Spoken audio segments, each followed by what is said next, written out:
What is up? What is up? What is up? Oh man. I'm JD. This is Watch Stuff with Us. Tonight we're going to be breaking down the top 10 um scariest movies of all time, top 10 scariest TV shows of all time. So, if you are in the chat right now, say what up. My main man Jeff. What is good, sir? Thanks for jumping on the stream. Yeah, streaming solo right now. Katie is still down with her tonsillectomy. Had a bit of a horror show over here a few days ago. But yeah, because her like tonsils re-ruptured or something like that. And yeah, it was a mess. But we are good today. She is doing good. And we are hoping that she'll be able to get back with us next week for the stream, maybe. Maybe she can hold herself together a little bit long enough and not bleed crazy out her mouth. Katie says, hi, what up? You better get them right. Yes, sir. Yes, sir. Yes, sir. Handsome though, yeah. I know. Thank you. I appreciate it. You're just saying something that everybody else knows already, but I appreciate it. Glad you're better, Katie. Oh, yes. Definitely glad she's better. Stevia, what up? How are you? Hope everything is going good for you. If you're watching this video right now, please hit the like button. If you're not subscribed to the channel, please subscribe to the channel. All those things definitely help us get out there. We're doing pretty good. Started from the bottom. Now we're at 122 subs, which is pretty awesome, man. Pretty awesome.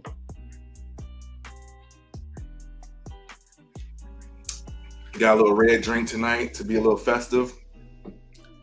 After last night and Katie's blood, I don't know how I'm drinking that, but I am.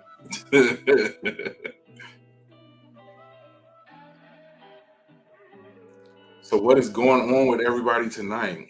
We will be getting started in a little bit, but as usual, we're just gonna allow people to trickle in while we break down what's going on. Let me get everything squared away and ready.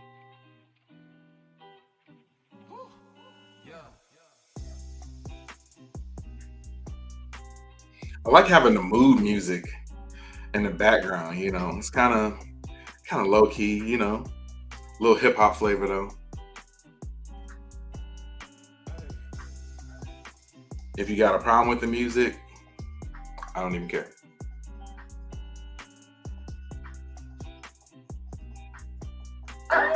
Kidding. First thing I gotta do.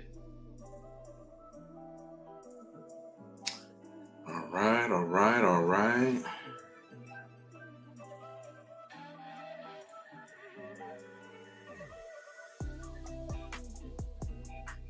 Yes, definitely glad Katie is getting better, Jeff. You are true. You're definitely right, sir. Katie says, welcome back, Stevia. Stevia says, Katie, I'm still missing you. Look at this. All this wonderful friendship in the chat right now. How long will you be streaming tonight? Usually the Friday night streams go about an hour and a half. If things are really popping, we might get to 2 hours, but usually it's like an hour and a half or so. We usually give everybody like 10 minutes to start coming in, and then we get the things going. I miss you all too. Yesterday set my recovery back a little, so I'm taking it easier now, hoping in a week to return. Yes, we are hoping that you are ready to come back in a week or so. It's a little lonely over here in this office, even though you're literally about 15 feet away from me. Music is dope. Yes, music is a vibe. Yes, I like it. Found it on the free lo-fi music on YouTube. So I don't even know who the artist is, but I thought it was a nice little vibe to it.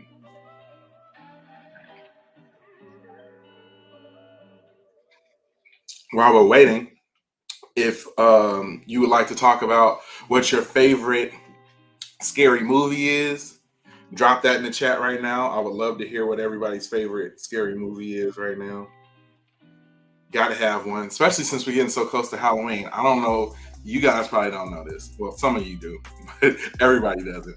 But Halloween is my favorite holiday by far. Like better than Christmas, better than my birthday, better than New Year's, like everything. Halloween is everything. So actually this year, um, we are going to have a Halloween party at the crib, like an actual dress up Halloween party at the house this year. Um, and actually like really celebrating it. So over the next few weeks, we like to do a little bit of Halloween themed shows. So definitely on this one, we're gonna break down the biggies and talk about the scariest TV shows and scariest movies of all time. Just as Halloween, yes sir, yes sir. Katie's favorite scary movie is The Conjuring. Interesting. Okay, I like that movie. It it wasn't really scary to me, but I liked the movie. I enjoyed the movie. Let's put it like that. And yeah, with Jeff, Halloween by far is my favorite scary movie of all time too. Um, I even have my Michael Myers outfit that I'm wearing to the Comic Con in another week, and that will be my Halloween costume again because I love it so much. Um, but yeah, love Halloween, man. Love that movie. I don't think it gets better than that as far as scary stuff goes. At least for our generation. At least for our generation.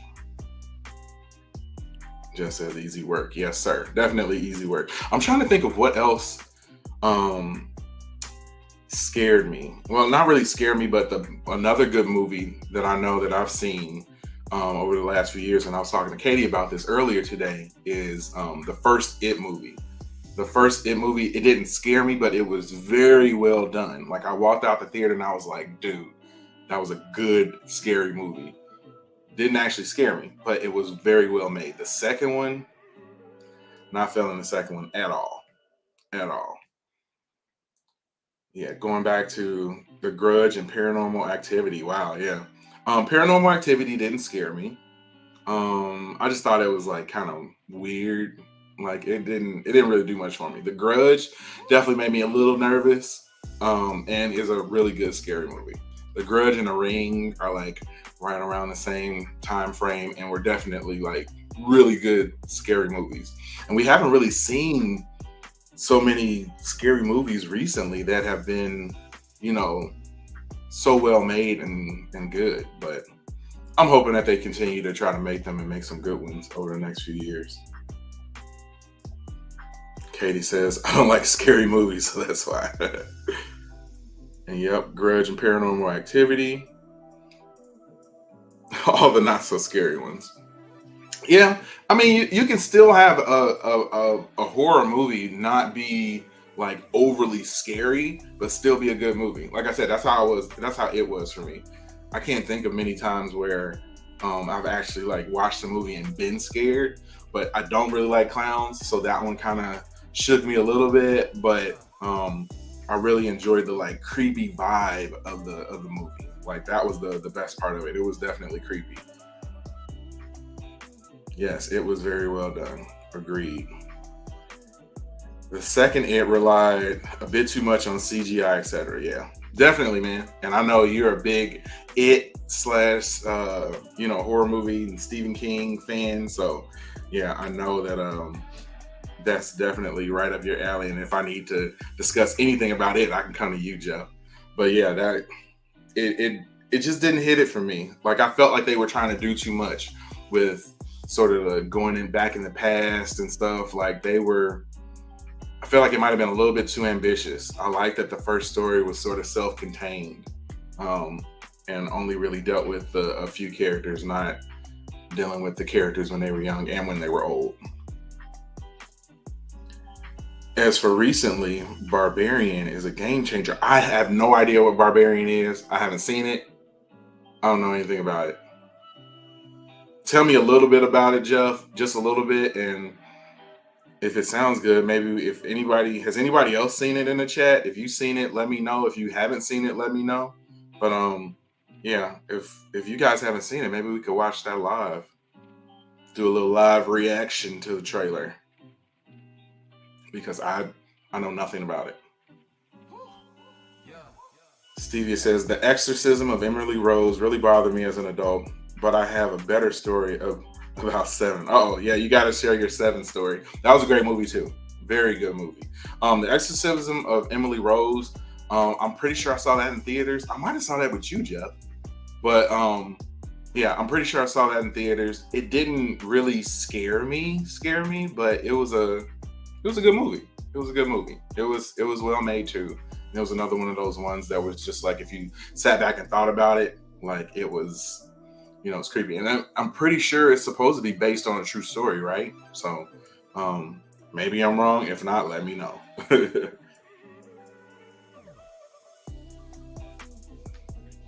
I'm gonna try to pull up this Barbarian trailer real quick. If you at the crib having a little sip, let me know what you're sipping on. Like I said, I got a little cranberry juice and tequila tonight. This might be my new favorite for a little bit. I had to go with the extra large cup since we're gonna try to extend the stream out a little bit. Katie sipping on that water. Yeah, you better be sipping on that water. That's it. Nothing else. Can't really speak on Barbarian too much without spoiling it. You just gotta watch it, bro. Especially if you like twists. I love twists. I love movies where you have to like you're trying the whole movie to figure out what the twist is. Like I love doing that. Katie probably hates watching movies with me because whenever I'm watching them, there's like I'm always trying to figure it out. Like I want to figure it out before they tell me. She's actually really good at it too. I'm decent at it, but not the best. But yeah, let me see if I can pull up this trailer real quick. Bear with me. I gotta get on here real quick.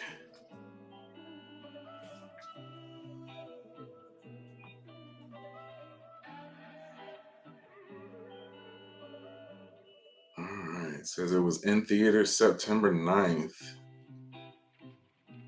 All right, here's the official trailer right here. Let me load this up real quick. Oh, there we go. All right. Let me get this. All right. Jeff says it's one of those movies where it's not what you think it is. Oh, I love that. I love it. I love it already. All right. We're going to live watch this trailer. See, this is why I like having actual people here because then, I can play another show, but you never know exactly what you're going to end up doing. So let me change my background real quick.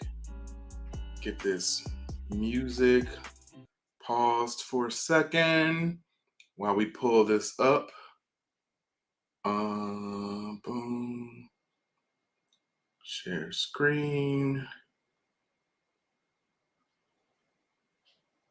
We're not going to share the tab audio.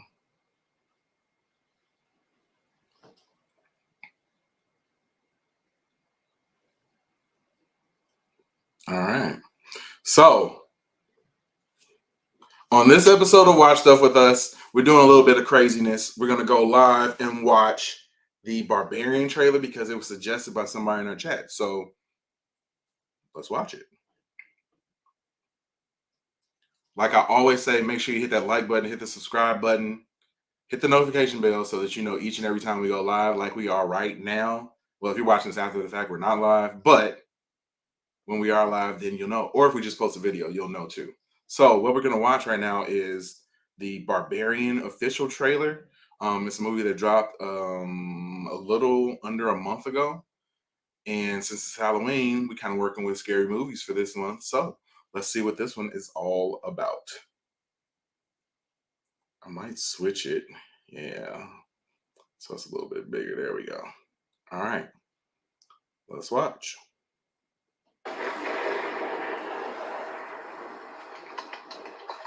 Oh, you've got to be kidding me. Yeah.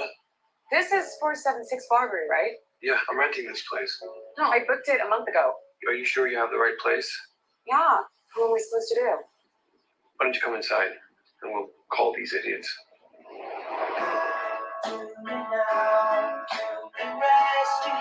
Why don't you just crash here? Oh, no. I don't know if you got a great look at this neighborhood, but I don't think you should be out there by yourself. It's dry and there's a lock on the door. By the way, Tess. and I'll sleep out here on the couch.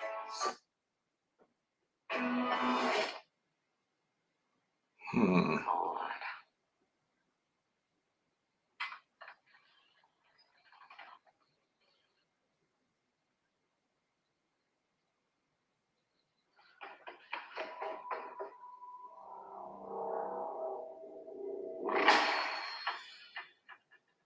Keith?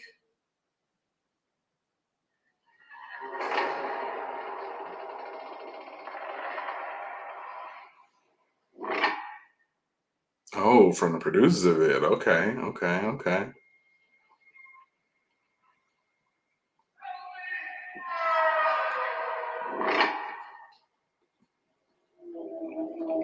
And The Grudge. Okay, I like that. And The Ring. 3 of my favorites.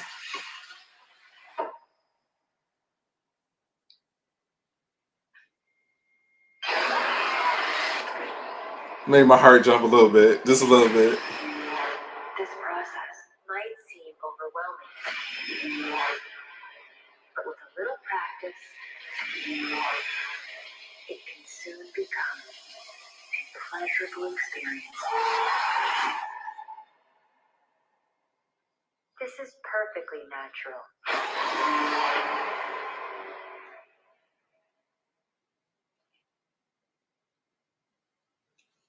Interesting. Yeah, I like trailers like that one because like it doesn't give you like anything it doesn't tell you anything about it. Like I watched that and I basically know nothing about it. Nothing, which is awesome. I'll take that. I'll take it. So yeah, I'm gonna have to watch that movie. Maybe we'll get a chance to watch it over the weekend. But yeah, interesting for sure. It's kind of weird. What were they doing in the basement? I don't know. Either way, we'll end up watching it, I'm sure. Anybody else in the chat seen that yet? Okay, says let's watch it tomorrow. Yeah, yeah. Maybe we can watch it tomorrow. There's also another movie I want to watch, Werewolf by Night. That's a new Marvel movie that just dropped on Disney Plus tonight. And it's definitely sort of like a horror type comic book adaptation movie. So might be able to check that out over the weekend too. It's still in theaters, but you may be able to borrow it on the Fire Stick. I don't know what you're talking about, man. I guess I'll just have to go to the theater and watch it.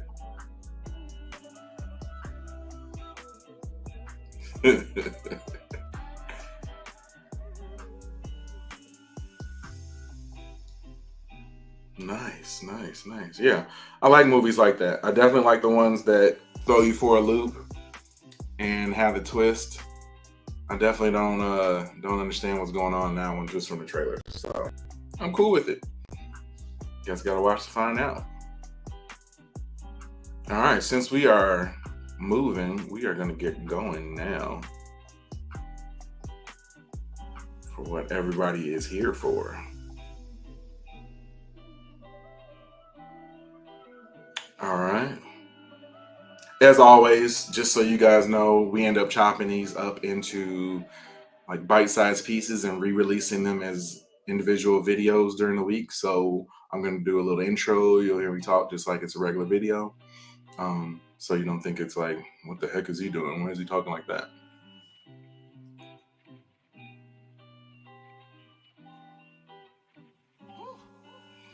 All right, let me turn the vibe off. I enjoy the music though, man. I really do.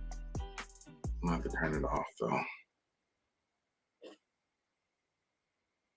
Let me get the screen set up again. That one.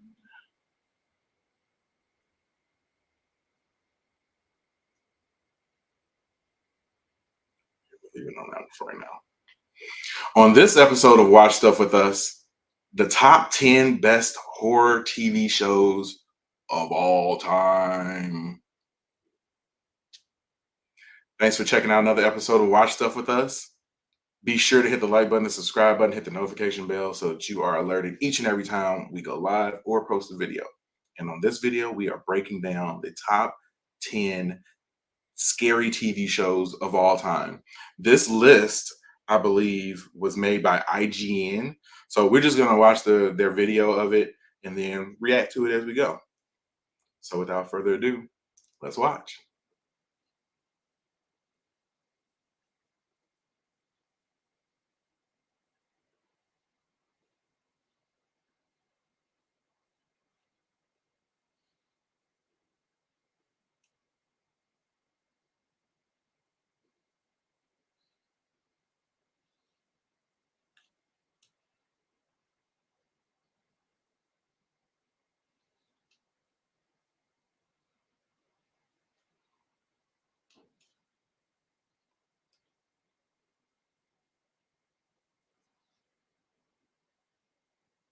Do to see a guy about a book.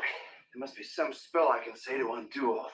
The other first thing I gotta do is some cardio, because my heart is jackhammering like a quarterback on prom night. Are you in the mood to binge watch some seriously scary TV shows? We've looked back at our favorite shows that have been on the air over the last decade and come up with our favorite horror-drenched offerings for you to enjoy in the comfort of your own bed. Here are the 10 best horror TV shows from the last 10 years. The Haunting of Hill House instantly became one of those must-binge Netflix series, imbuing a dark and deep family drama with outright horror.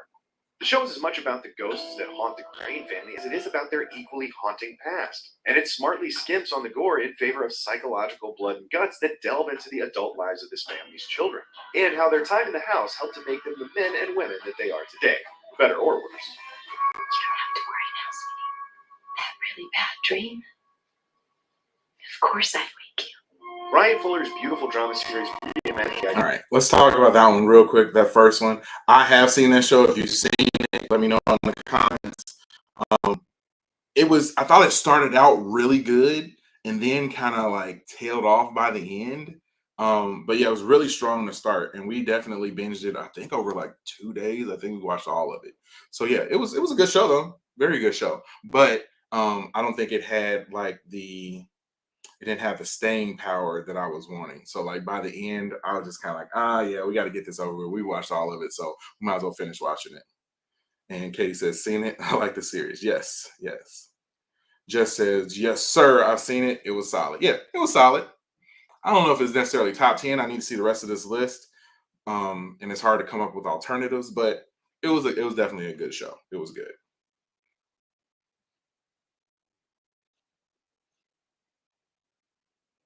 Roster characters from classic novels and of course Silence of the Lambs.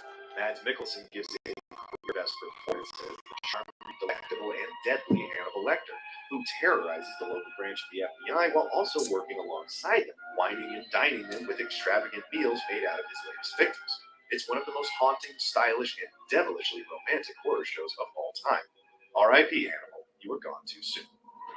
What's to be done about that?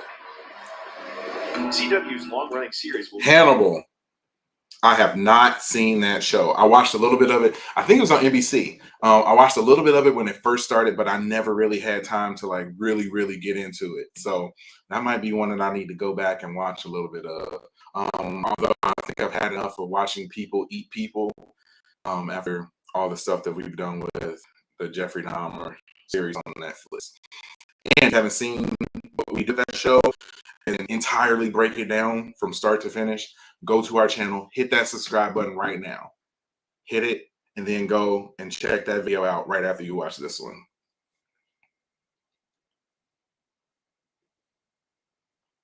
Jeff says, I've seen it. It was solid for sure. Stevia says, don't get mad, but I prefer Bly Manor. See, Bly Manor was like good too, but I felt the same way about that. Bly Manor was kind of fell off towards the end too. It was I did.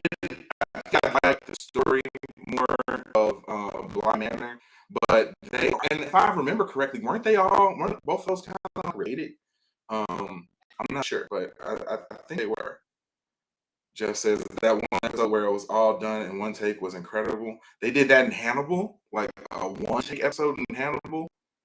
Oh, that's bananas. Yeah. Yeah, so the one take. Oh, Stevie says we have audio issues. What's going on with the audio? If you're watching, let me know what's going on with the audio.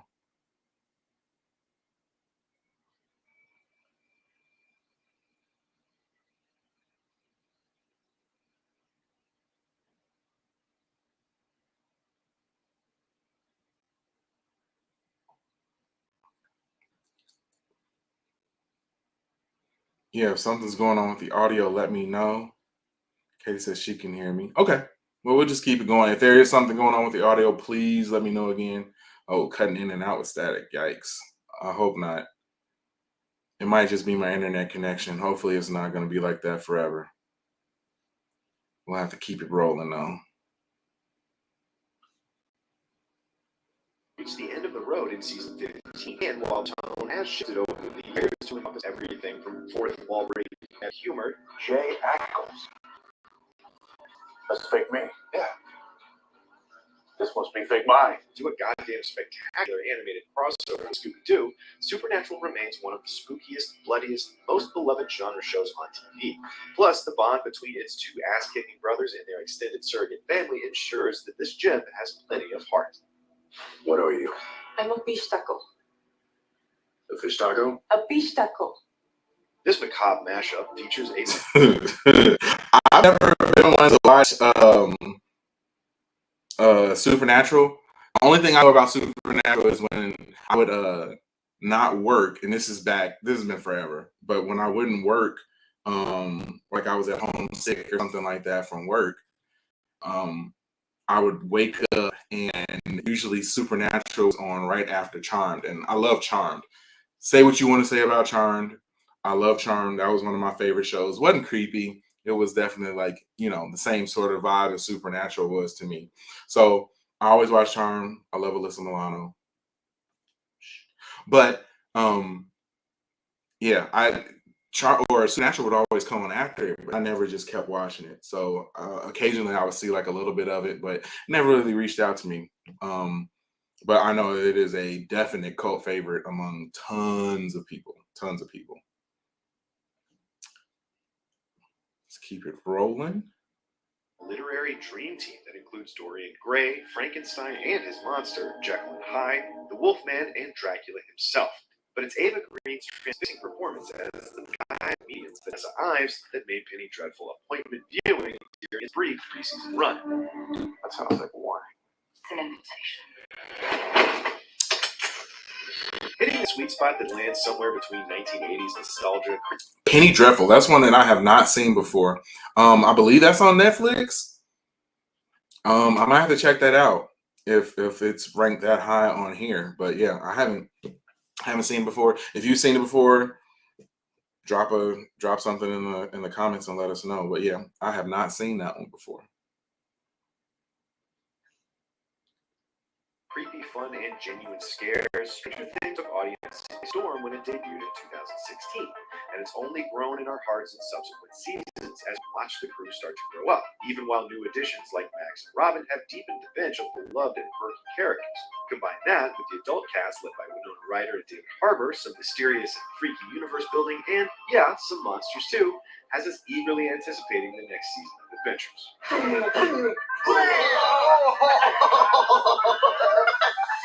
Walking Dead started as a little.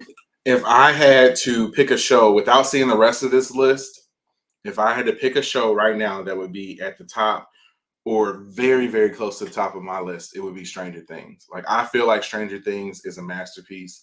They hit every note correctly, especially with the nostalgic vibe that it has for people of my age. Like, I'm about to be 41, and it's like right up that 80s, 90s alley for me. And to start it out with the kids and to watch them get older, to watch the story evolve the way that it has, I do have moments with it where I feel like they should do something else, but overall, that's about as good as you can get for a show that's been on for as long as it has been. Like a lot of times you get shows that are like pretty good for a season, maybe 2 seasons, but once you get past that point, then they start fizzling out really bad.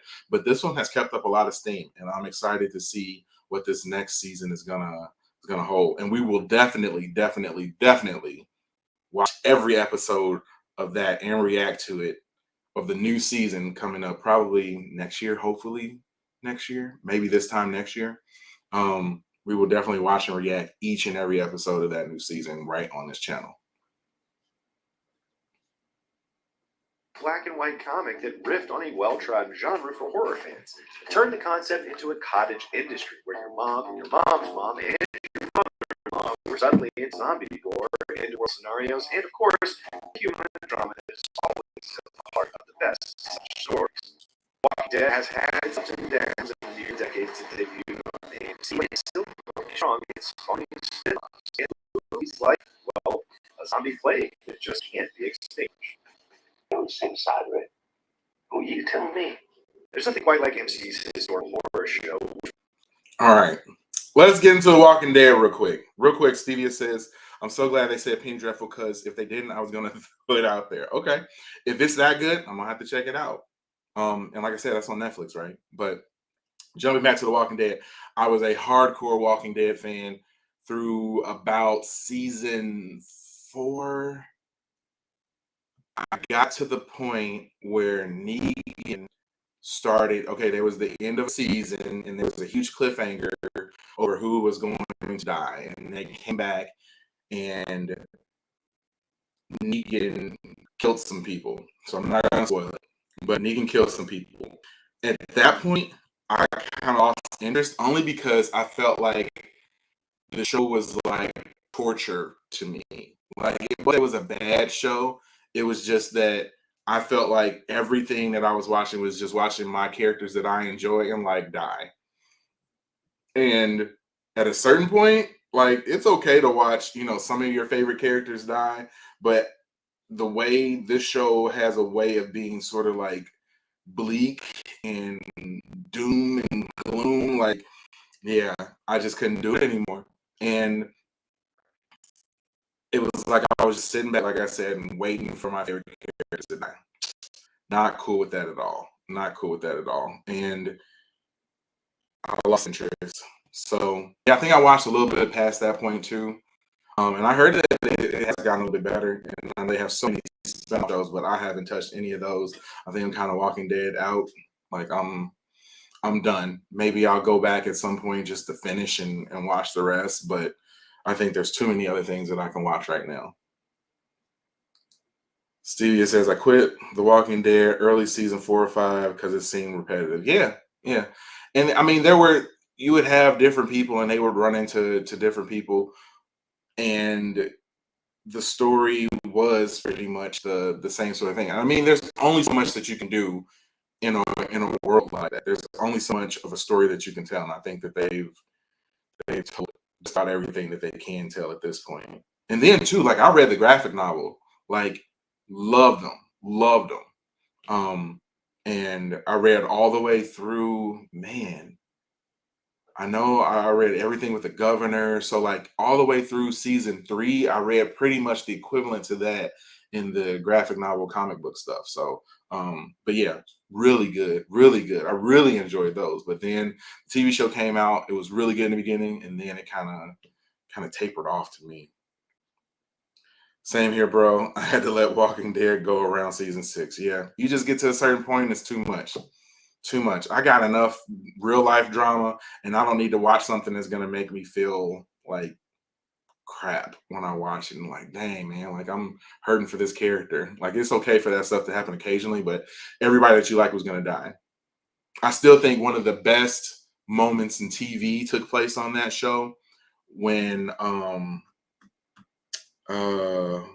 can't think of her name. Man, see, it's been that long since I watched it, but the main character who was on the show, I feel like an idiot right now. I can't think of her name. But his wife passed away, And the hurt and the sadness of him finding out about that and the reaction of him finding out made me like super tear up. Like it just seems so real, so real. Like that was, I mean, and I feel like that's when The Walking Dead was like, and I know it's kind of it's kind of hypocritical to say like a death was one of my favorite moments, but it really was. Like that was, it hit so hard when she died and when he knew that she died and how he dealt with it afterwards. Like, man, like that really hit me hard. And yeah, it's one of the few times I definitely did cry, watching the show. But I think we did enough Walking Dead talk. We'll keep it going. Which was based on the 2007 novel of the same name, fictionalized the real story of the polar exploratory vessels HMS Erebus and HMS Terror. Playing on the primal fear of the unknown and the wilderness, the first season of The Terror is an explosively tense and terrifying, no pun intended, series focused on the crews of ships who must survive the brutal weather, a supernatural menace, and, as time creeps on, each other. The second season followed, featuring a new cast set in a Japanese internment camp. This French offering is one of the creepier. The Terror. Never heard of it. Never seen it. Never seen one bit of it. So I don't know anything about it. It doesn't even really sound that good. Maybe it is, but the way they described it doesn't really sound all that good.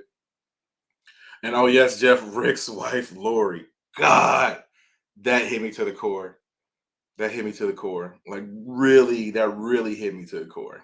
Katie says, I watched The Walking Dead till season 4, I believe, and then fell off. Yeah. I think a lot of people kind of did at that point. Somewhere between season 4 and 5, everybody kind of got a little bit tired of it. I know the beginning of it was like riveting though. But yeah, with Lori dying, oh, so hard to watch. And Rick's reaction to that, man.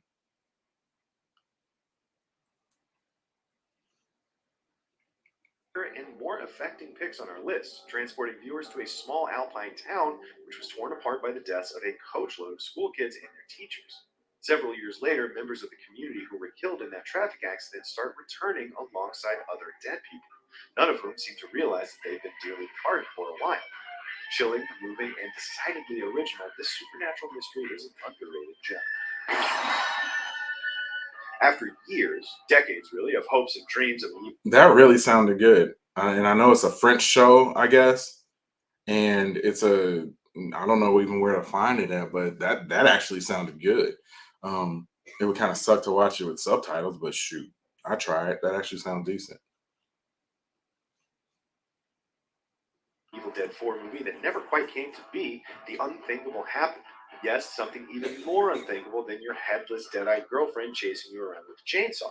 An Evil Dead TV series was greenlit, and it featured not only Bruce Campbell returning to the iconic role of Ash Williams, but also the original Evil Dead producer-director team of Sam Raimi and Rob Tapert coming back to steer the further adventures of the most heroic screw-up in the history of horror. It was bloody, it was fun, and it was a long time coming. Yeah, looking good. A primetime TV show based on what? That's another one. I don't know anything about Ash versus the Evil Dead. Like I've heard of it before, but I know nothing about it. Has anybody else checked that one out before?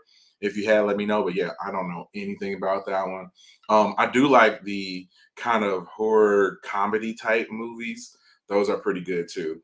And they might not be scary, but it can be entertaining. One of the most critically acclaimed horror films of all time has no right to be as enjoyable, effective, and creepy as Bates Motel. But this psycho prequel delivers. Expanding on both the novel and the film, the series delivers chills and thrills as well as actually creating interesting character arcs for both Norman and his mother. Mother, what have you done? Vera Farmiga is a standout here, all tortured emotions and dangerously protected love. Really, Vera is an underrated horror icon and a gift that none of us deserve. You didn't kill my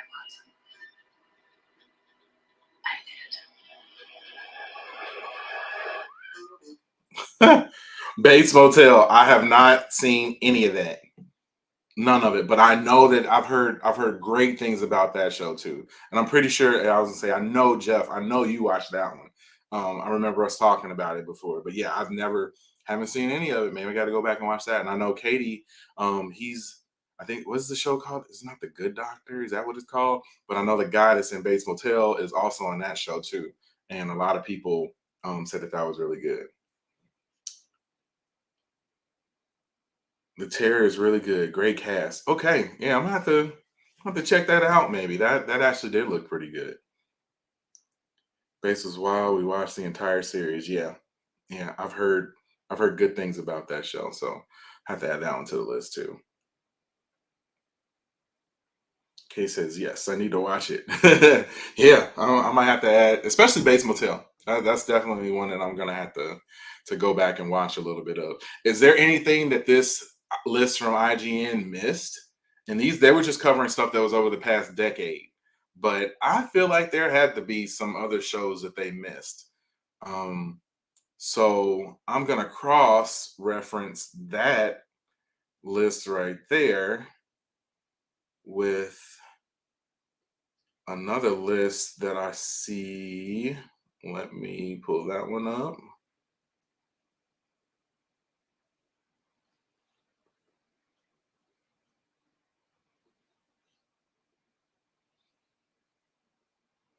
And yes, this one is the best horror TV shows of all time. And I think this is like a list of 30, but let me make sure I'm scrolling the right way. Yeah. So we'll look at this one too. So number 10 on this one is The Walking Dead, of course. Number 9 is American Horror Story. Ryan Murphy, who also directed the Monster Jeffrey Dahmer series, which we've watched and have raved about, was the director of American Horror Story. And I really like the show because it's an anthology show and they have a different cast, a different, an entirely different story every year. And I believe I watched the first 3 seasons.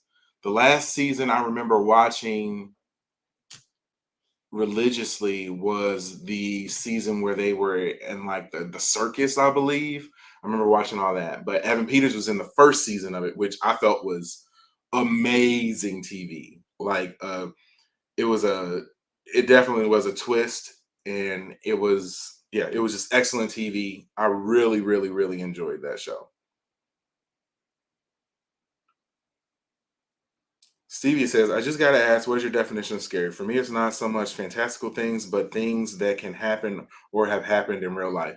Yeah, I won't necessarily say that it's things that I think both of them get me.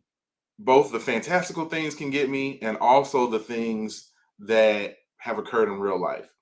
The stuff that happens in real life might hit me a little bit harder, or I think the for me the things that scare me the most are the ones that combine both.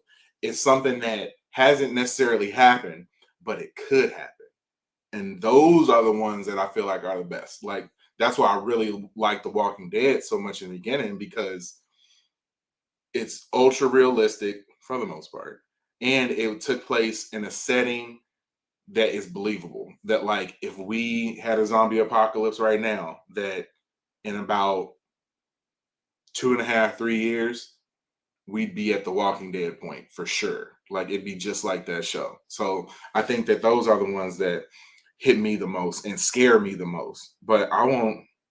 I don't know. Things don't really scare me a ton anyway, though. But that's beyond the point.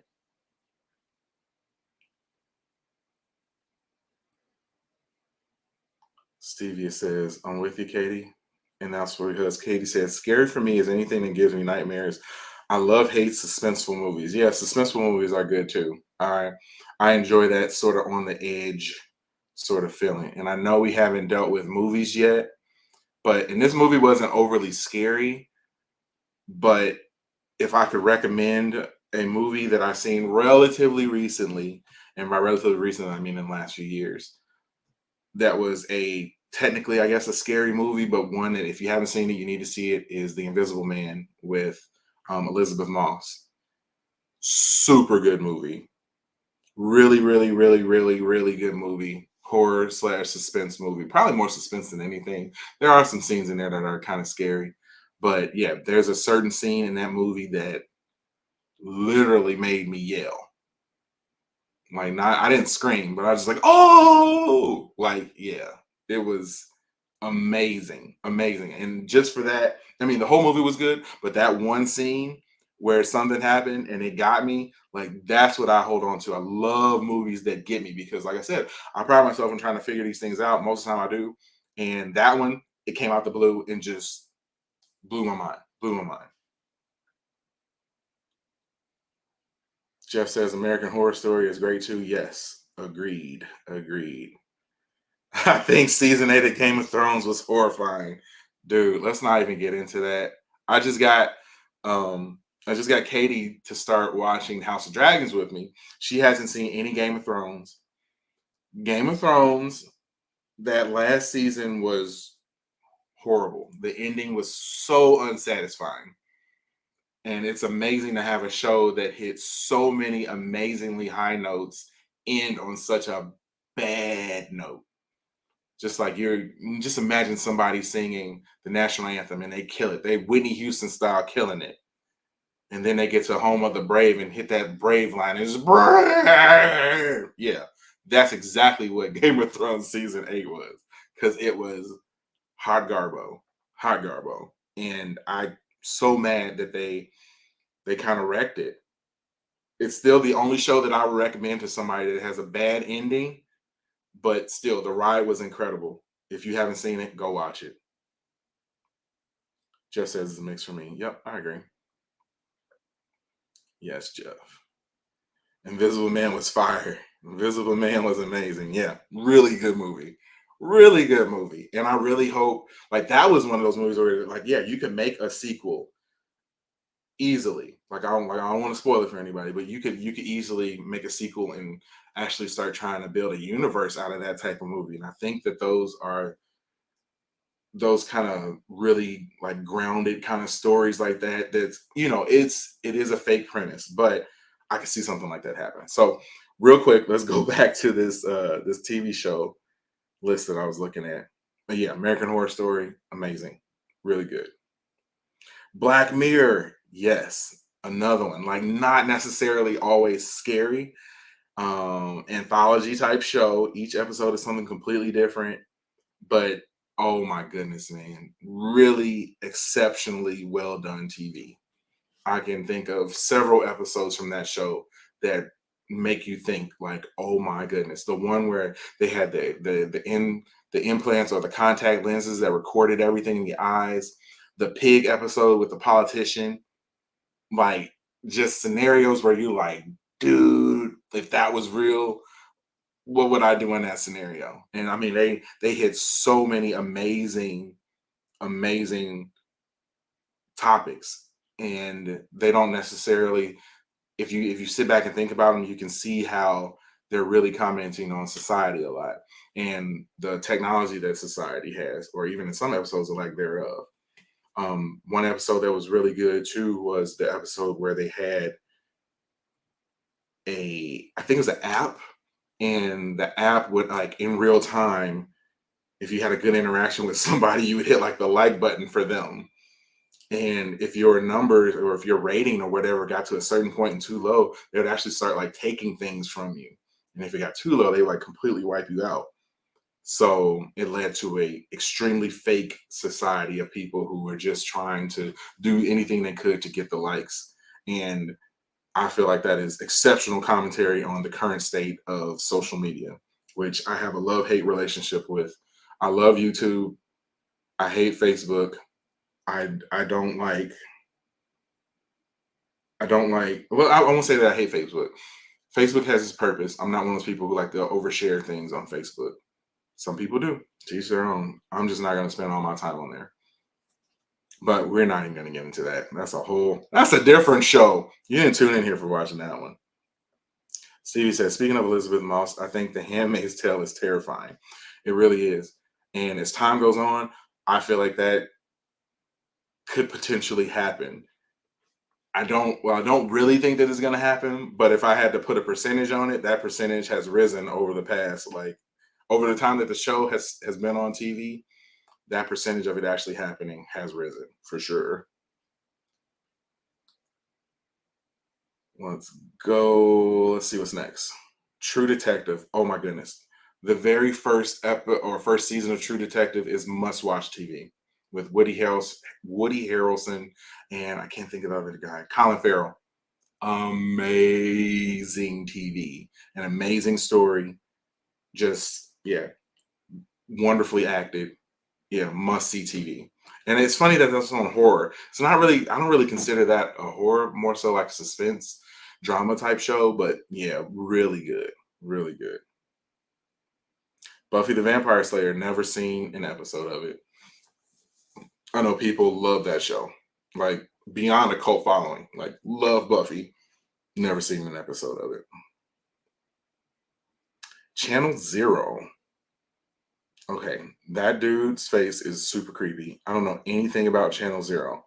Hannibal alone, Nick Acosta equaled that series' gruesome vision not once, not twice, but 4 separate times with this horror anthology series. Each of his quartet of standalone seasons is based on a different creepypasta, the viral online horror stories that have kept insomniacs up since the dawn of the web. Okay, I'm gonna have to check that out then, because I don't really do a whole bunch of the creepypasta stuff, but I do know a lot of the stories, so that's one I'm definitely gonna have to add to my list.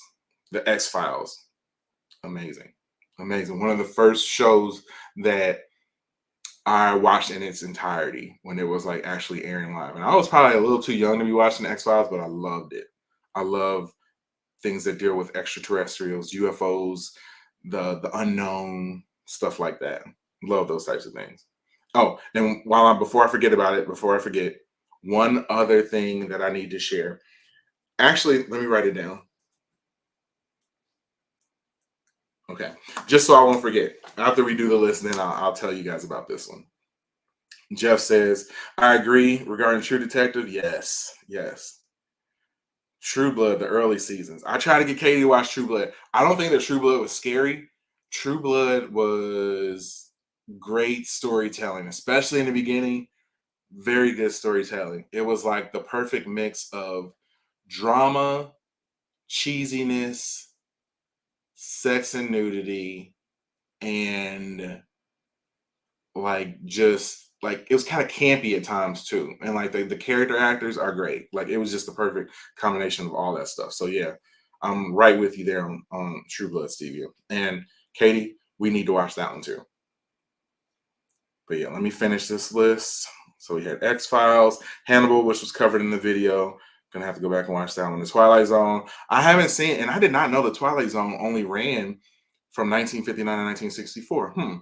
But yeah, I haven't seen a ton of episodes. I know about a lot of the episodes and some of the ones I'm sure they cover in here, but I know that a lot of current movies and TV shows were inspired by the Twilight Zone. So yeah, I know that's a super important, very relevant show. Twin Peaks. Never seen an episode of Twin Peaks. I know about the twist ending, so I don't think that I would watch it now. But I love the idea of what the show is about. But yeah, I wouldn't watch it now since I kind of I know how it ends. I think it would be awesome to have watched it when it was like in its heyday. That would have been awesome. Sort of like the way Lost was. Has anybody watched Lost? That was one of my all-time favorite shows too. And another one that did not stick the landing. Did not stick the landing. But really enjoyed the ride of Lost.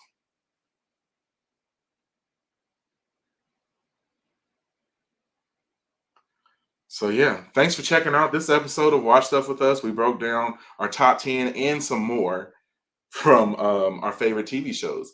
If you liked it, hit the like button, hit the subscribe button, hit the notification bell so that you're notified each and every time we go live, man. So that you can be a part of these shows just like Stevia, Jeff, Katie have been a part of this episode right now. That could be you. So do it. Later.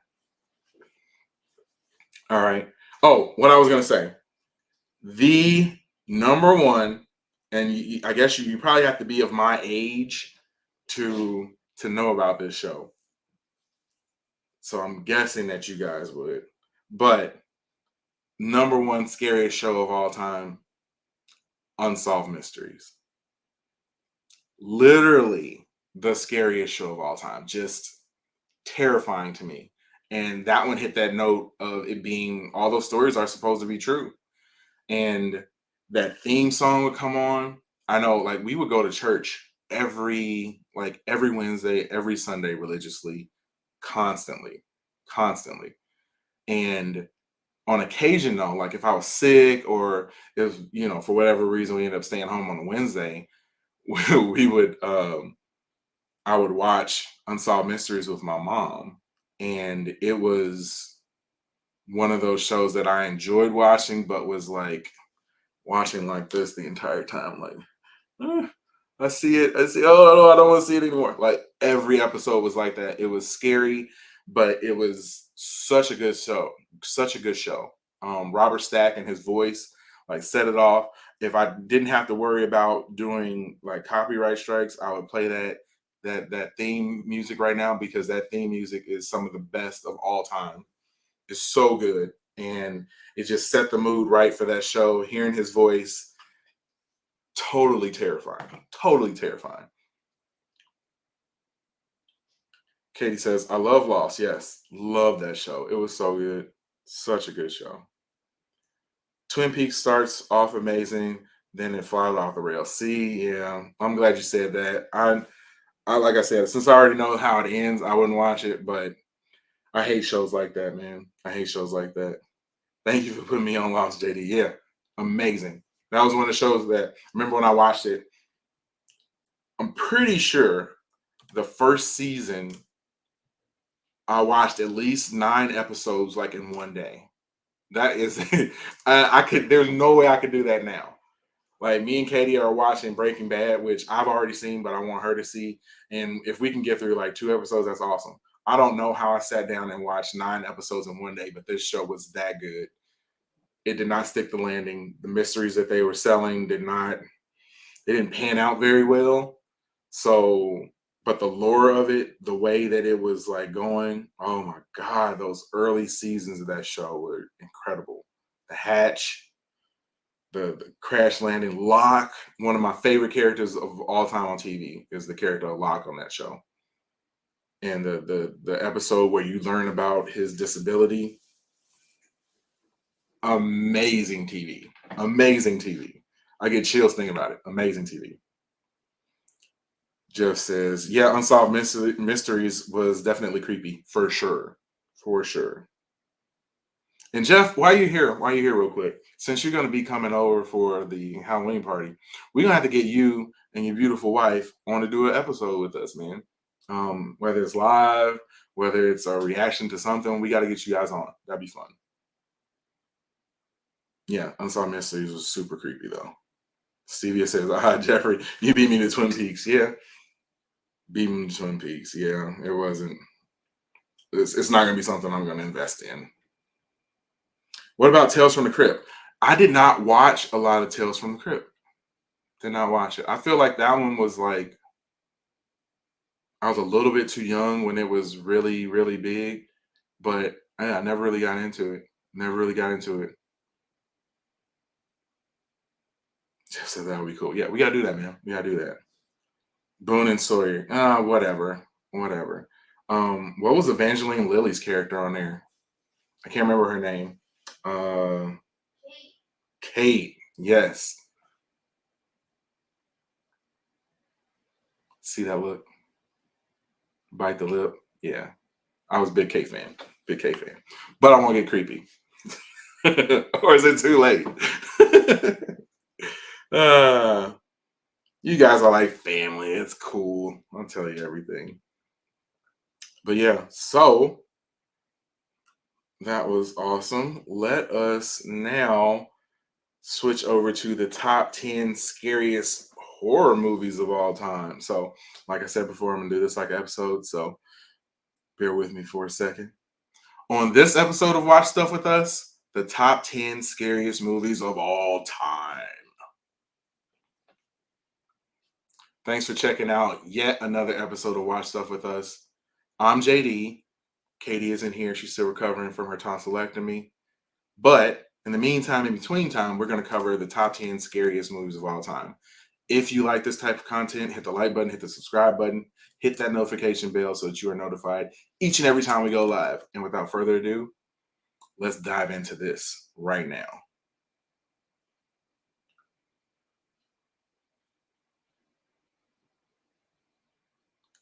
Stevie says, my son just watched all of Breaking Bad this week. He's finished. Wow. Did he watch all of it in a week? Or is he just finishing it right now? But yeah, amazing show. Amazing TV. But yeah, let me get this up real quick.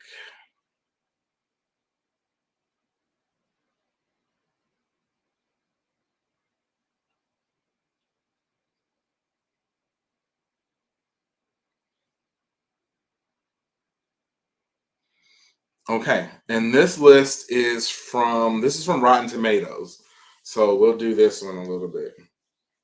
Top 10 scariest horror movies of all time. Number 10, they have It from 2017. We talked a little bit about It earlier. Yeah, amazing movie. Really brought the horror genre, the contemporary horror genre back for me.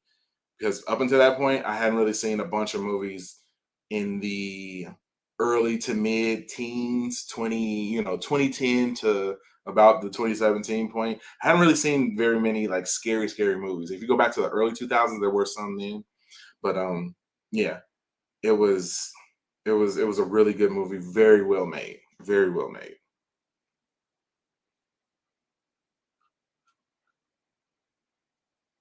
Number 9, Insidious.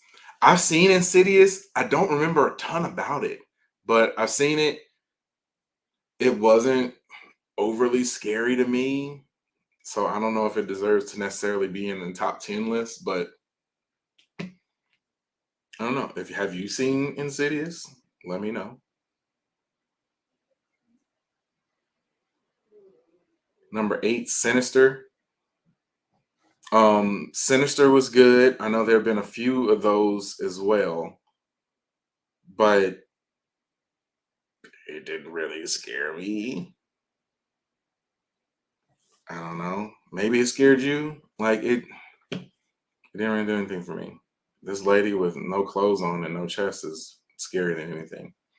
Okay, number 7, Halloween 1978. Okay, this list is now officially booty. If you can't put the original Halloween movie in your top 3 at the very least, I now have disqualified your list. We're going to go through this because I don't have another list pulled up to search for, but they are saying that this is the 7th best scary movie of all time. Definitely can't agree.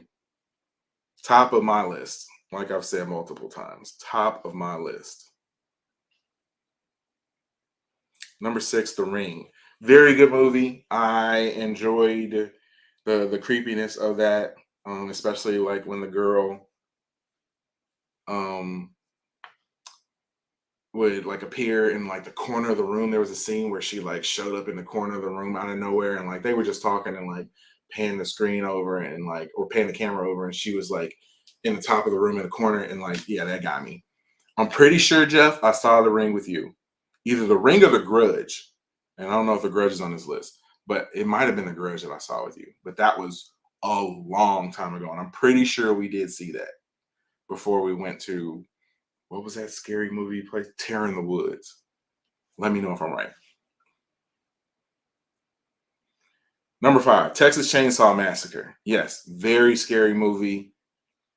The believability of it was pretty high for all things considered in scary movies. Like sometimes you have to like suspend belief when it comes to, or suspend disbelief when it comes to scary movies.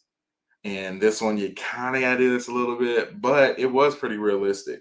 And it was something that you felt could actually happen. So yeah, it was a good one. And to this day, that sound of a chainsaw and someone chasing after you with a chainsaw is definitely terrifying.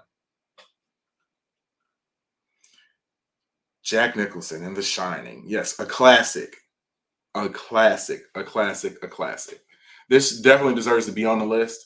I don't know if it necessarily needs to be this high for me personally, but it should definitely be on this list. And Jeff says, I think you're right. Yep, I'm pretty sure I am. I think I remember that from way back in the day. But yes, The Shining, good movie, very good movie. Number 3, The Conjuring. This is Katie's favorite. Very good movie. I don't know if it deserves to be this high. Like it just didn't scare me. I'm still waiting for those movies that like actually scare me. And this one never scared me. It was a well-made movie though.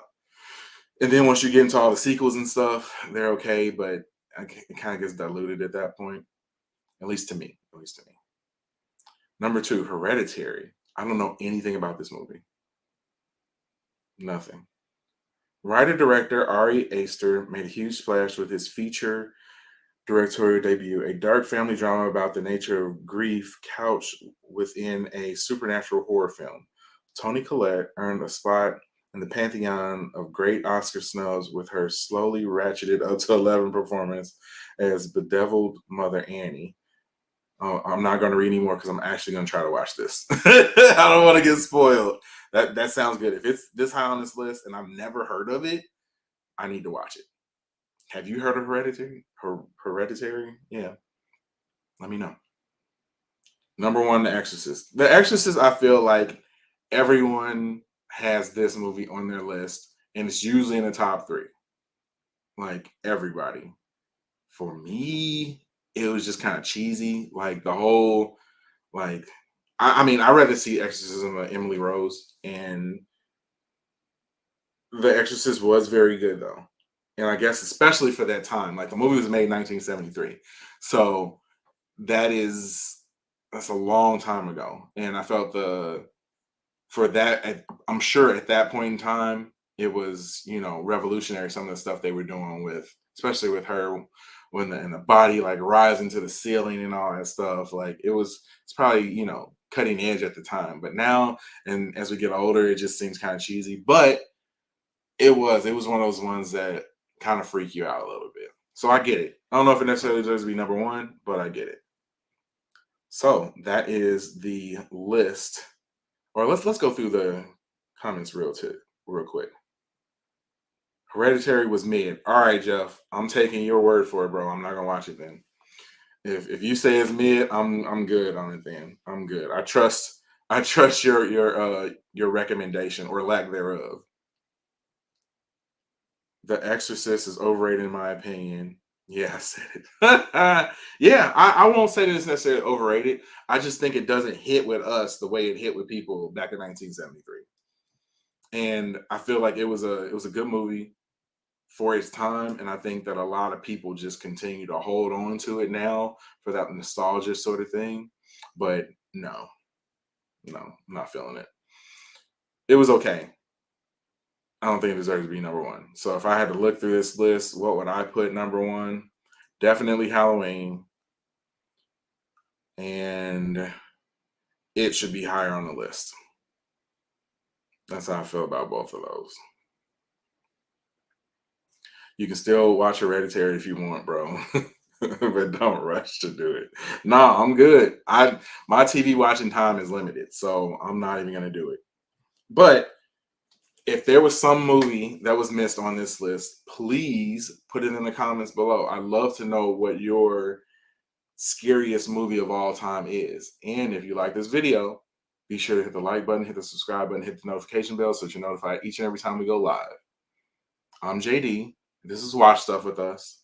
This is a live video that we're doing right now. You might be watching this during the post show once it's posted on the channel, but catch us live every Friday, 7 p.m. and tons of content during the week. Tons. Peace. So yeah, man, I feel like there's so many movies and stuff that could be like movies and TV and entertainment in general are so biased by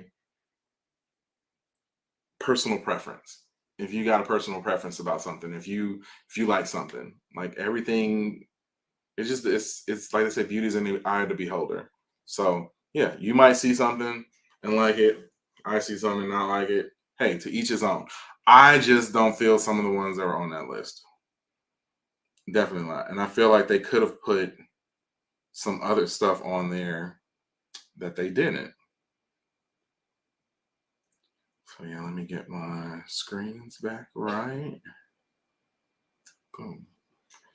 Yeah. Do you guys feel like there was anything that was missed on there? Anything that should have been a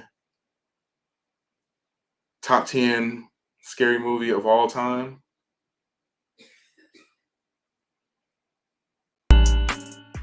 Yeah, I don't know.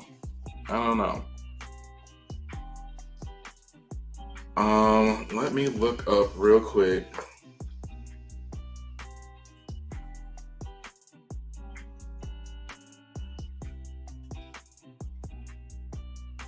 Oh, okay. I'm looking at a list. I just so happened to Google scariest movies, and it has some movies on there. The first movie that it has on there is Get Out. I wouldn't necessarily call Get Out a horror movie, but Get Out is definitely scary.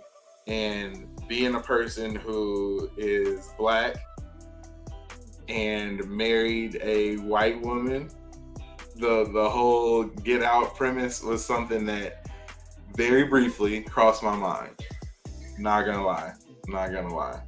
It definitely crossed my mind. But yeah, I wouldn't necessarily call it scary, but definitely a good movie. So I see Hereditary is on there on this list. Oh, A Quiet Place. Another amazing, I wouldn't necessarily, see, that's a thriller. I don't consider that a scary movie. But yeah, very well done. Crazy good. Like, so good. Such an amazing good movie. Midsummer, I haven't seen that. The Visit, Night House. Us was okay. Like, I don't know why everybody raved over the movie Us. I didn't think it was all that good. It was okay. At best, okay. They have 28 Days Later on here, another zombie movie.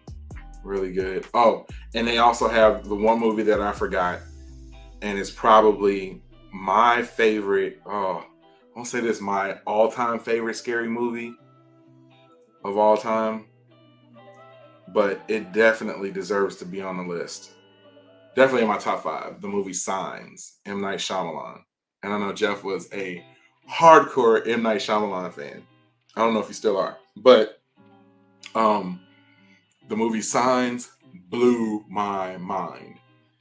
The scene, and yeah, we're gonna spoil it a little bit, but the scene where Joaquin Phoenix sees the aliens on TV for the first time genuinely startled me. Like, I was like, oh my God. Like, the reason I like that movie, and I think you were hitting on something, Stevia, is the reality factor of it. That movie seemed like, yeah, it could be real. Like, that was, and it took so long in that movie.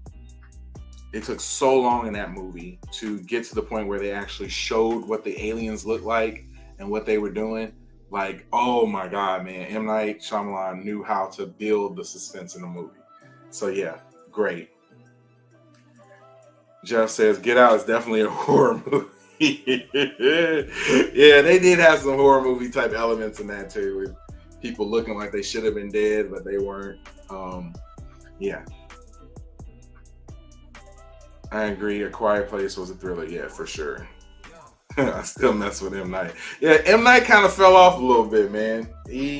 I know you can only have so many hits, I think, but he kind of fell off a little bit, but still a great director. Great director. Let's look on this real quick. See if I see anything else. I know a lot of people like La Llorona. I haven't seen that before, but I've heard that's really good.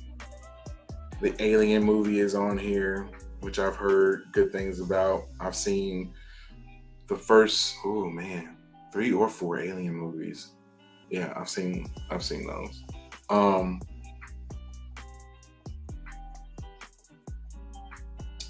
Sinister, that was one that I don't think was on the list, which is very good. Not amazing, but very good. And of course, they don't deal with a lot of classics like Nightmare on Elm Street. That one scared me, and that was one that I watched when I was little. So like that one got to me when I was little. So just knowing and learning about Freddy Krueger, Friday the 13th, that's another one, and those are all like classics. Like I love during. I remember when I don't know if they still do it now, but I know AMC would do like a 30 days of Halloween type thing or 31 days of Halloween where they show like a scary movie every night. And I would always watch those. Just like you just got into that mood of Halloween and watching the routine of watching those movies every night, man. It was great. It was great. And I know at least every year I watch the actual Halloween movie, the first one, every year. I know the Halloween Ends is coming up next week, I believe. Next Thursday, I believe, is going to be released on Peacock. I know we got a whole bunch going on next week, so I probably will not be able to have time to watch it next week, but I might do a full movie reaction to that coming up next week. If you're interested, let me know. Let me know. Jeff says it's crazy that Nightmare on Elm Street and Friday the 13th aren't on the list. Yeah, those are classics. Classics. And I mean, they've had so many sequels, even if you just got rid of all the sequels. Classic movies. Classic.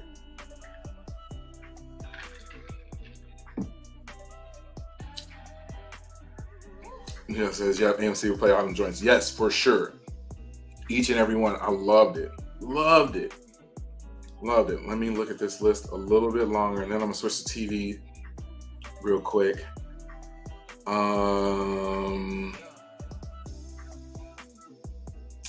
Annabelle. I know a lot of people like the Annabelle movies. Hellraiser. There's a new Hellraiser coming out. First Hellraiser didn't really get me. I don't know. It didn't really scare me. Like I said, it takes a lot to scare me sometimes. I'm the type of person, and the people who know me can vouch for this, that I like to like lead the way in the haunted house. Like I want you to scare me. Please scare me, or at least try to, because I'm not like get off on it, but I enjoy being scared. It's fun, and I want to be scared. So I take it as a challenge for you to scare me. So I like to try to watch movies that are going to attempt to try to scare me, and most of them don't succeed. So kind of bragging. Yes, Stevie. So your 7 story. Please share. Please share. And while you type your story in, I'm going to pull up a Scariest TV show list and see if there's anything that we forgot. Oh, going back to movies, the Chucky movies, they were kind of cheesy, but I like them. I like them. But they could have been in I don't know about top 10, but they could have been on there too.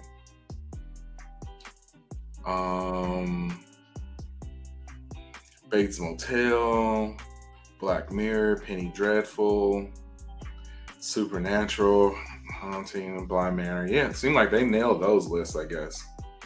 I don't see too much on here that shouldn't have been on there.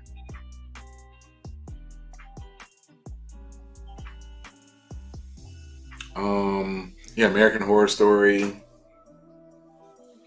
The Fringe. I remember The Fringe.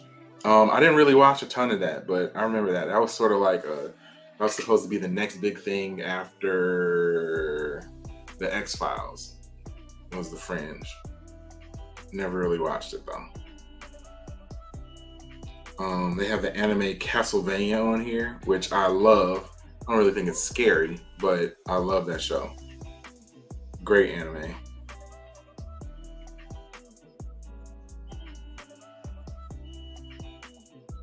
They have Goosebumps on here. Yeah, the Goosebumps show. Those were like, I think that's what might have really got me started on the scary movie trend, was watching those early Goosebumps shows that used to come on Nickelodeon and enjoying the idea of being scared. Even though those were like kind of cheesy and kind of weak, they were perfect like entry-level scary stuff for me. And I actually like introduced my daughter to a lot of them too. And the other show, Nickelodeon show, Are You Afraid of the Dark, which was kind of like the spiritual successor to Goosebumps. And I was a little bit older once that came out, and I really enjoyed those stories as well. If I watch them now, they probably come off like super cheesy, but I enjoyed them then.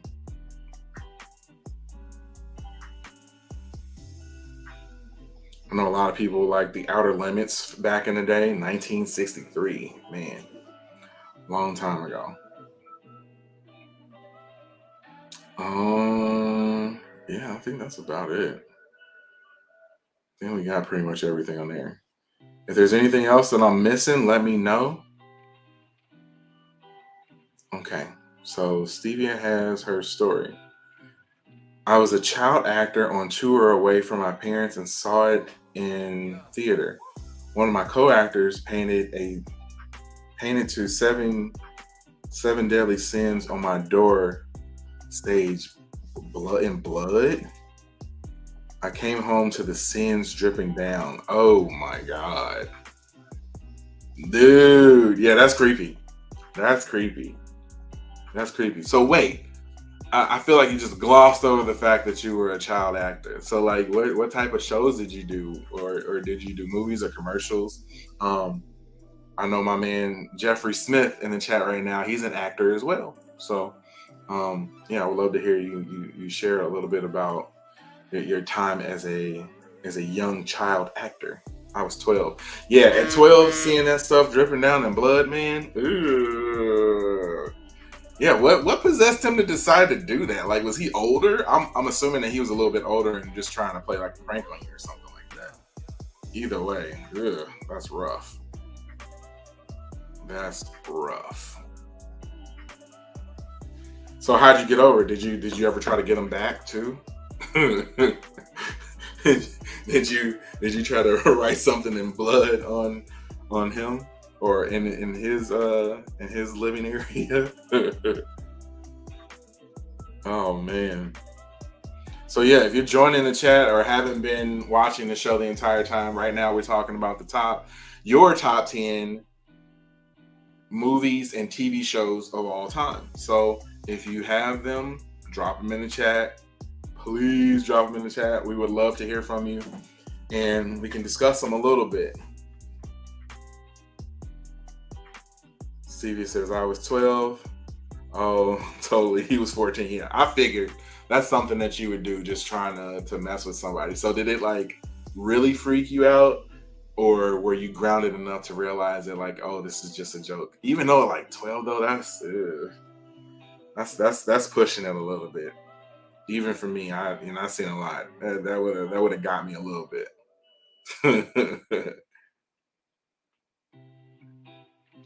Man. Yeah, I can't really think of shows right now that we haven't touched on yet. What about, okay, we're gonna think of movies too. One movie that wasn't on the list that I think should have been on the list, or actually two, I have two. The first one is the Final Destination series of movies. Definitely cheesy, not ultra realistic, but would always hit those notes where you were like, man, that could really happen. Like there's always the one scene that I can think of right now of them riding or them in a car and the flatbed truck in front of them with like cut trees and just seeing that crush their car. Like that's totally something that could happen. If I ever see one of those rolling down the highway, I immediately get nervous and think about that. Or like the pane of glass that like fell on them off a building one time and like crushed somebody. Like craziness. And all the stuff was at least a tinge grounded in reality.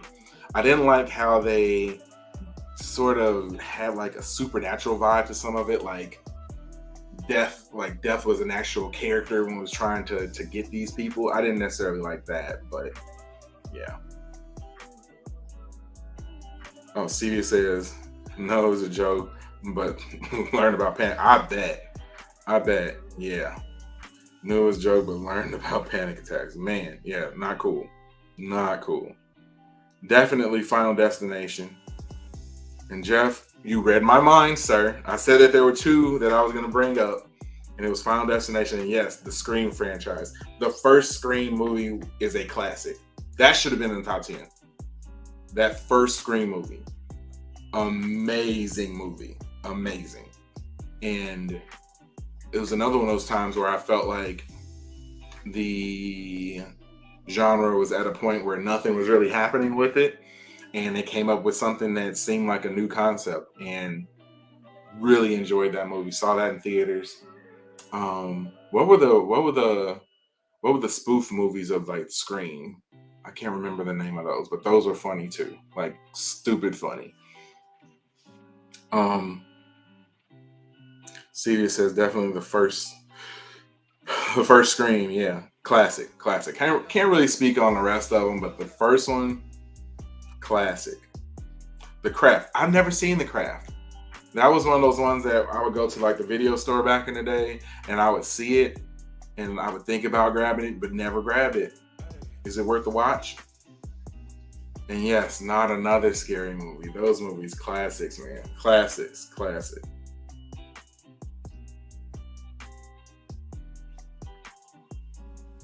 Yep, Jeff too. Scary movie, yeah. Scary movie, man. Great movies.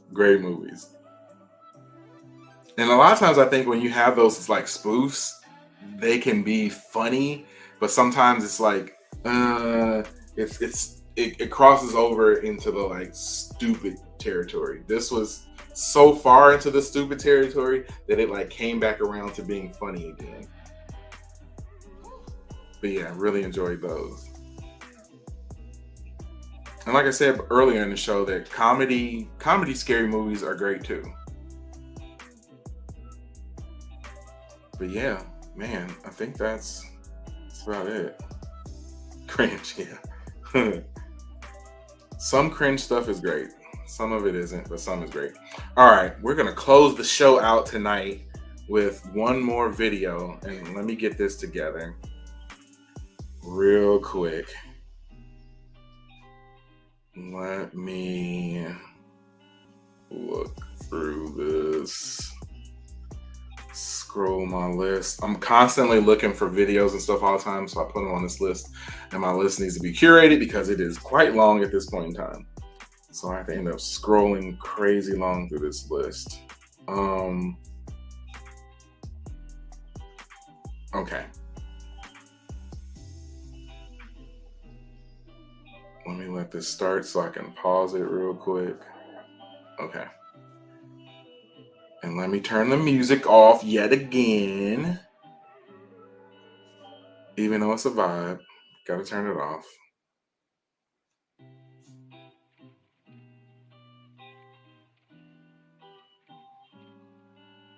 Okay.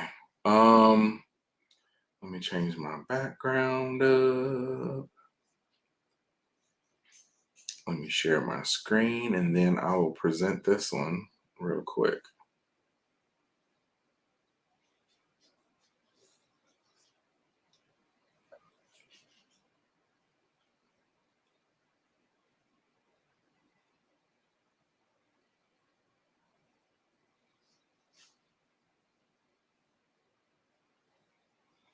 On this episode of Watch Stuff With Us, the 8 most disturbing things ever caught on a dash cam. Thanks for checking out this episode of Watch Stuff With Us. If you like it, hit that like button, hit the subscribe button, hit the notification bell so that you're notified each and every time we go live. This episode, we are talking about dash cams and the 8 most scariest things that have ever been shown on a dash cam. So I have not seen this video. This is definitely going to be one that I'm going to be reacting to in real time. So hopefully, I really want this to be scary. Like I really do. So let's see. It has 11 million views. Scary or not? Let's try.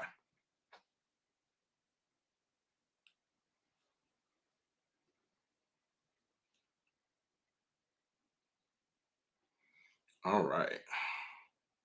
Here we go.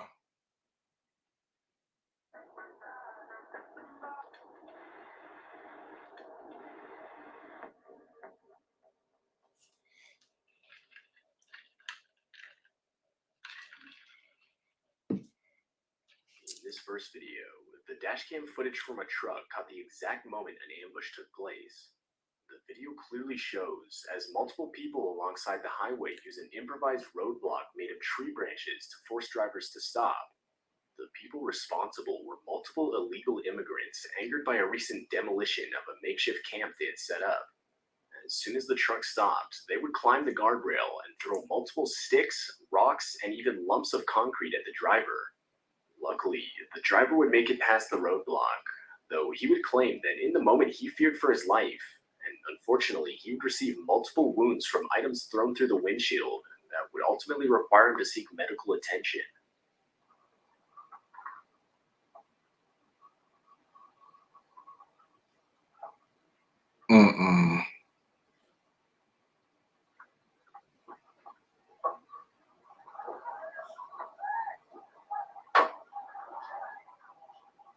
All right. All right. First off, this dude is being awfully nice. He's being awfully nice.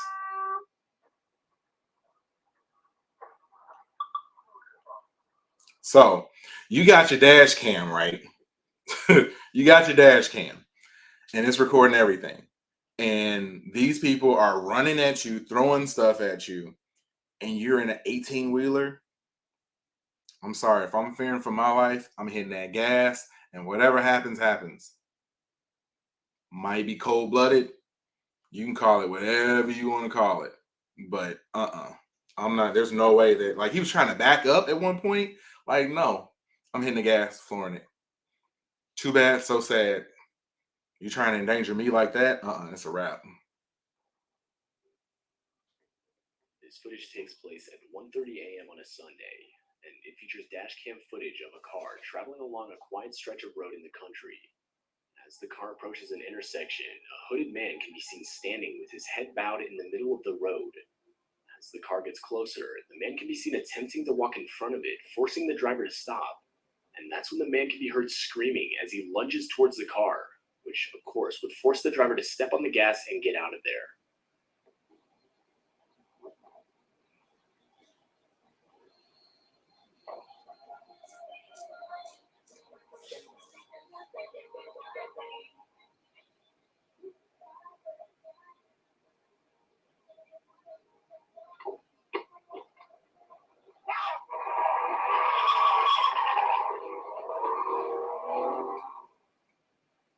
The driver claims that after the encounter, he would frantically try to call and warn his wife, who was traveling on the same road about a minute behind him.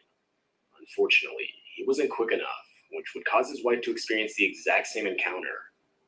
To this day, the couple claims they were unsure of whether the man was trying to rob them, take their cars, or hurt them in some way or another. All right, no. That one too. Yeah, like Stevia says, see, it's the real stuff that's scary. Do you ever watch Mr. Ballin? He's another YouTuber. No, I haven't heard of him before. I'm gonna have to check him out too. Yeah, this scenario, like I like these types of videos because I feel like they're informational, informative too. Because if I ever see somebody that's doing something like that, I'm gonna know now to not slow down or really stop. Like he looked like he already had a car. What is he doing bowing his head like that and trying to get people to stop? Like, yeah, that's creepy, man. Like, a lot of people, I guess, are probably forgiving when it comes to these types of things. Not me, man. Not me. If I had, if I was concealed carrying, yeah. But that's a scary situation. Very scary situation. Let's keep it rolling. This next footage takes place on a dark and isolated road. It starts out with nothing out of the ordinary. Just as the car rounds a bend, an out-of-place figure wearing a suit with a briefcase and an umbrella comes into frame. And directly after, another identical man can be seen. The men would retreat into the long grass, where suddenly it's clear there are multiple men looking identical to each other. They seem to have been startled by the vehicle, as if they had been caught. When suddenly, further down the road, yet another figure can be seen, this one holding a flare. It's still unclear what happened next, or what the driver truly witnessed that night. Though many believe the driver had drove right in the middle of a cult, taking part in a ritual of some sort.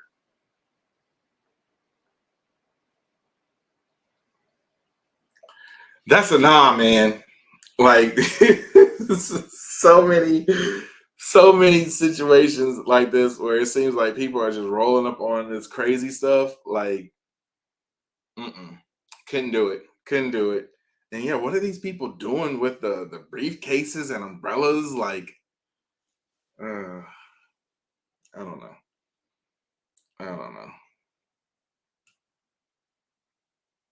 CB says lots of creators are boosting their channels by reacting to Mr. Ballin vids. All right, I'm gonna have to give it a shot. Probably not tonight, but maybe I'll get one in tomorrow. Be on the lookout.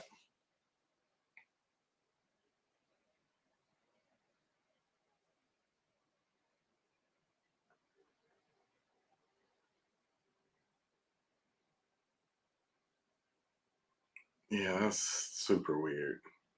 It just popped up out of nowhere. Like, what?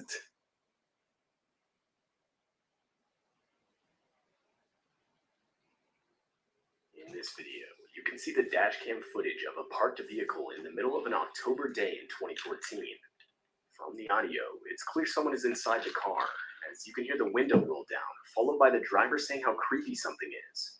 And that's when you realize what the driver is talking about, as you can see a man wearing a disturbing-looking mask walk around the vehicle. According to the driver, there were 5 others with the same mask on, not visible from the dash cam. Though, even still, it's clear the driver thinks it's a joke, as you can hear her laughing. But that's when the masked men break one of the car's windows and proceed to rob the driver of all her valuables. The whole while, horrifying screams from the driver can be heard.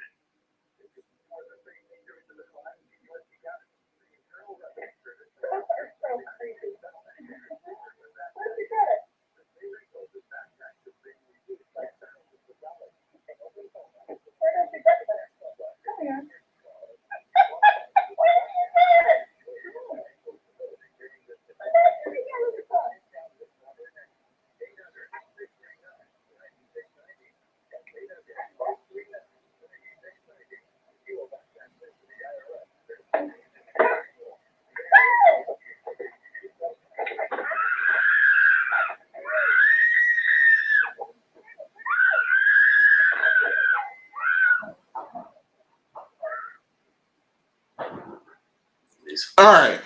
Before we get through this video, okay. Like I said, on this show, I don't like the curse.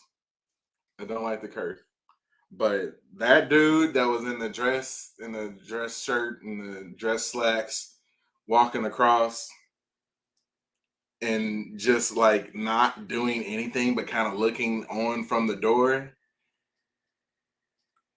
he ain't S. I'll just put it like that. He ain't S, because come on, man. Like, you see this lady obviously getting jacked. You don't have to necessarily go out there and be He-Man or Superman and save the day, but you can do something. It looked like he wasn't doing much of anything. And this lady is obviously one of those people who don't have any fear. Like, I tell Katie all the time that, like, yo, everybody isn't your friend. Like, you need to understand that, like, some people are out there to do harm. And this lady sees these people walking around the car. She's rolling down her window and she's laughing and got stuff to say. I saw those masks.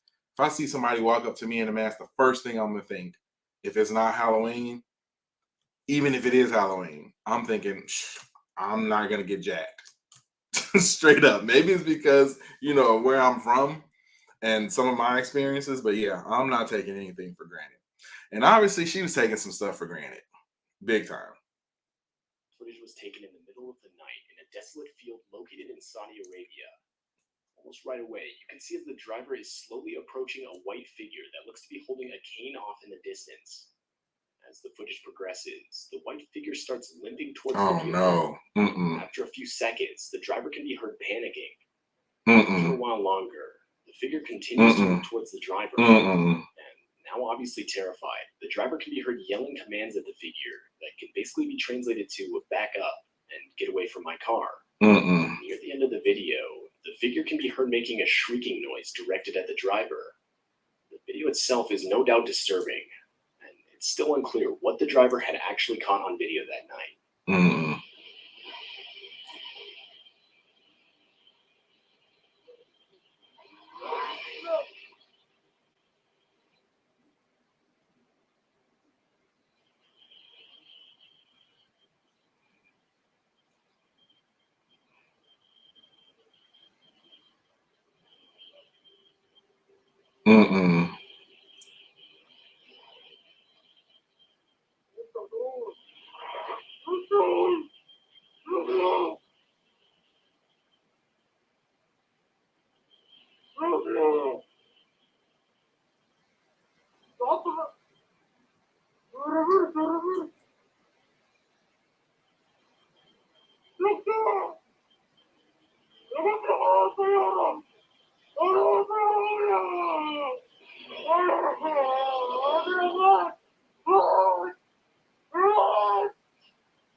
Now that one, nah, man. I'm gonna put the stevia eyes back up there again because they could be for that one too. Like, These people hang around way too long, And if I saw something like that, I'm cutting out real fast, real quick, in a hurry. I'm out of there. Especially with the long hair, all white, and the walk with the cane. I'm out. Yeah, after thinking, the only thing that can scare me these days is Mr. Balance stories. Strange, dark, mysterious. All right. Definitely gonna do the Mr. Balance stories. At least one of them tomorrow. So be on the lookout for that. But yeah, if you're just tuning in right now, we are reacting to the 8 most disturbing things caught on dash cam footage. This footage comes from a police cruiser's dash cam. And in the footage, you can see as 3 officers are attempting to assist the owners of a car that had broken down on the side of the road. Though, as the footage progresses, the officers look behind them as if to react to a noise. And that's when all of them desperately try to get out of the way of a car coming straight towards them at an extremely high speed. The car would barely miss the officers and come to a screeching halt further down the road. The driver of the vehicle was discovered to be intoxicated 26-year-old Cedric Keith Henson Jr. Though the parked vehicles would receive serious damage, luckily no one was hurt.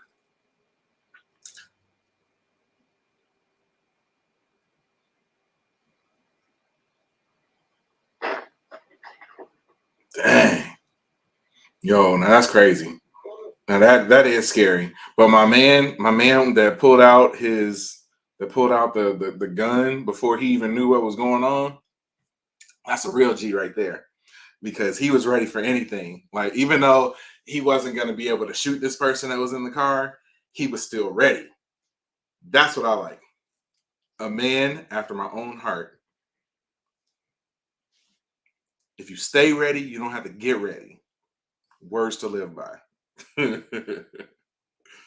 Stevie says for sure. Back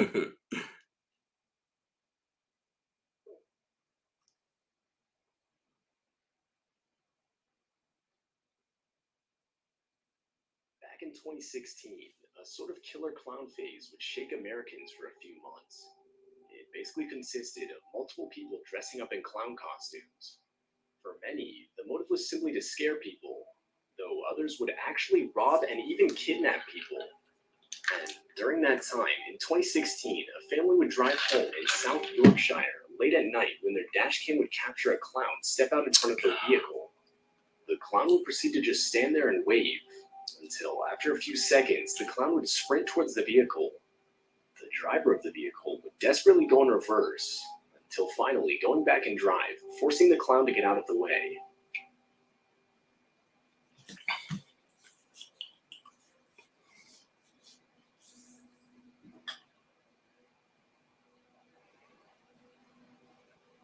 I don't do clowns either. I don't do clowns. So all this stuff right now with the clowns, don't do it. I'm not doing it. I don't do it. Yeah, you can wave if you want to, bro. But if I'm in a car and you out there and your creepy clown thing mask, I'm hitting you. Like this person, they being nice, they backing up. Oh yeah, you gonna run after me? Then I realize that I'm in a 15,000-pound car. Yep, I'm hitting that gas. If you in the way, so be it. Happy Halloween, bro. Footage of a police cruiser located in Texas. In the video, you can see as the car in front of the police cruiser suddenly swerves and brakes in an attempt to avoid an object on the road. Oh. As the cruiser gets closer, it's revealed that the object is a woman lying passed out on the road. Dang. Luckily, Sergeant Scott would stop to help the woman by waking her up and getting her on her feet. The woman was overall suspected of having been intoxicated when she ran her car into a nearby ditch and walked back up the road just to pass out moments later. What's terrifying is just how many times she had been almost ran over prior to Sergeant Scott stopping to help her. Yeah, that's crazy, man. Man. See, don't drink and drive, folks. Don't drink and drive and then pass out in the middle of the road. That's a death wish. She is lucky.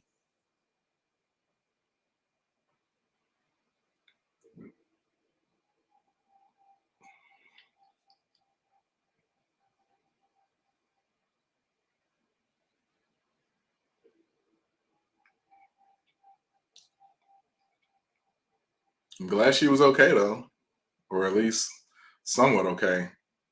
But man, yeah, this makes me want to install a dash camera on my car just to have it to record situations where crazy stuff go down.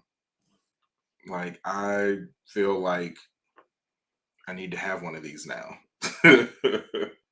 If you like this video, be sure to hit the like button, hit the subscribe button, hit the notification bell so you get notified each and every time we go live. We do all this types of stuff all the time on the channel. So if you like it, come back. Make sure you hit that subscribe button. I'm JD. Thanks for watching some stuff with me. Peace. Stevie. Yeah, that's exactly the chain of events. That dude would have been a speed bump for sure. First off, I don't like clowns. Second off, you're not going to run at me or threaten me like that. You think that stuff's funny? No, not funny. Not funny. Not feeling it at all.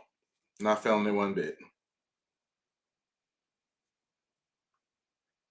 Man. Yeah, I don't really know what I would do in a situation where you come up on somebody like that that's like passed out. I think I would have probably went to check on her, at least to see, what was going on too. Like that's horrible. That is horrible.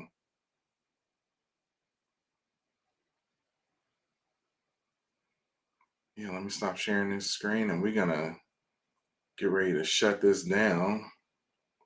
But we can't shut it down without our ending music. Can't do it without that.